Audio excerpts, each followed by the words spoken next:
ମଦର ଆବାସିକ ବିଦ୍ୟାଳୟର କାର୍ଯ୍ୟକାରୀ କମିଟି ଗଠିତ। ମଦର ଆବାସିକ ବିଦ୍ୟାଳୟ ପରିସରରେ ସମସ୍ତ ସଦସ୍ୟ ଓ ସଦସ୍ୟାଙ୍କ ଉପସ୍ଥିତିରେ ମନୋନୀତ ଦ୍ୱାରା କାର୍ଯ୍ୟକାରୀ କମିଟି ଗଠନ କରାଯାଇଛି।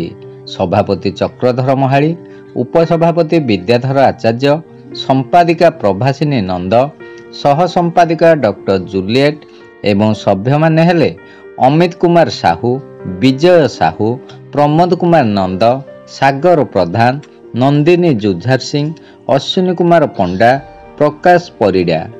ଗଠନ ସରିଲା ପରେ ସଭାପତି ଅନୁଷ୍ଠାନ କିଭଳି ଆଗକୁ ଉନ୍ନତି ହେବ ସେ ବାବଦରେ କହିଥିଲେ ଓ ଅନ୍ୟ ସଭ୍ୟମାନେ ତାଙ୍କ କଥାରେ ସମ୍ମତି ପ୍ରଦାନ କରିଥିଲେ। ଗରିବ SC/ST ଏବଂ ଅନାଥ ଓ ପଛୁଆ ବର୍ଗ ପିଲାମାନଙ୍କୁ ପାଠ ପଢ଼ିବାର ସୁବିଧା ଦିଆଯିବା ପାଇଁ କମିଟି ସ୍ଥିର କରିଛି। ନୟାଗଡ଼ରେ ଥିବା ନଗଡ଼ା ଓଡ଼ଗାଁ ବ୍ଲକରେ ଥିବା ନେପାଳ 20 ପିଲାଙ୍କର ସମ୍ପୂର୍ଣ୍ଣ ମାଗଣାରେ ନାମ ଲେଖାଯାଇଛି। ଶିବନାରାୟଣ ଦାସଙ୍କ ରିପୋର୍ଟ, ଖଣ୍ଡପଡ଼ା ବାର୍ତ୍ତା।